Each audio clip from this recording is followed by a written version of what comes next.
Hello, we're Team Micropurge, and this is our solution for challenge number one. My name is Dylan Ho. I'm Oluwatomi Akinloye. And I'm Peter Prako, and we're all students from the University of Oklahoma.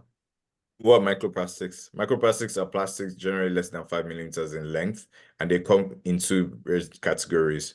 Primary microplastics are generally manufactured for clothing and cosmetic use, while second microplastics come from the breakdown of larger plastic objects.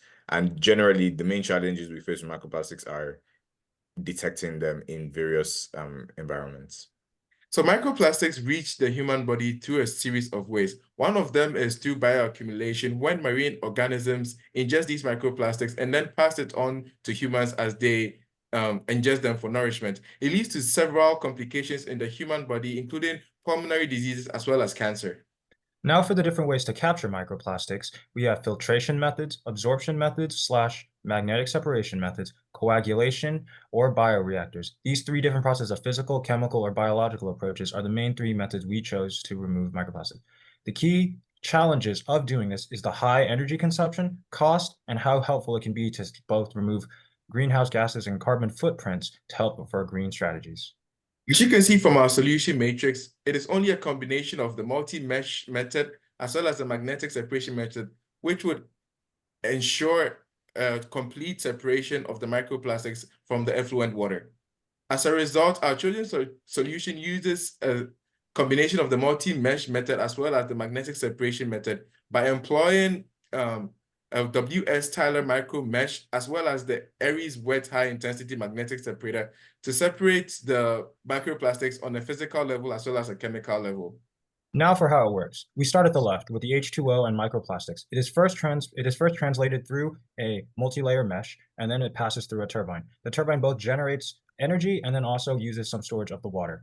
Then the wastewater is traveled through in section 14 combined with magnets for the magnetic seeding filtration process that will be in the magnetic separating chamber.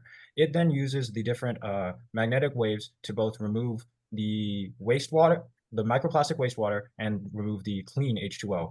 The microplastics combined with the magnets are then processed to another separating chamber, which removes all the microplastic waste and uses the leftover magnets to be reused again and recycled for future use. These are the two images of our multi-less matrix and our magnetic separator. We're able to offset cost of production because we don't have to pay for raw materials. And the fact that we implement a hydroelectric turbine means that we're able to generate some of the power to power our magnetic separator. This means that our total cost came just over $600,000 by considering direct quotes from suppliers as well as using the Lang factor method. In terms of scalability, we see that the lithium cells, multi-mesh matrix, and hydroelectric power generators are relatively inexpensive components of the system, which means that it can be scaled linearly. However, the magnetizing chamber, because of its high cost, might not be as easily scalable or compared to the other components. And also in terms of utility costs and labor, we see that those are relatively fixed. Now, our conclusion for our multi-layer matrix magnetic separation solution.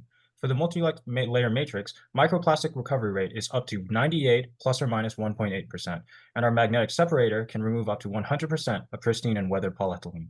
As for our final results of the whole solution, it is capable of removing up to 99% or more of wastewater microplastics. This is scalable based on size. However, particularly, this solution is most useful in an industrial setting. Thank you for listening. Here are our references. We have been Team Micropurge.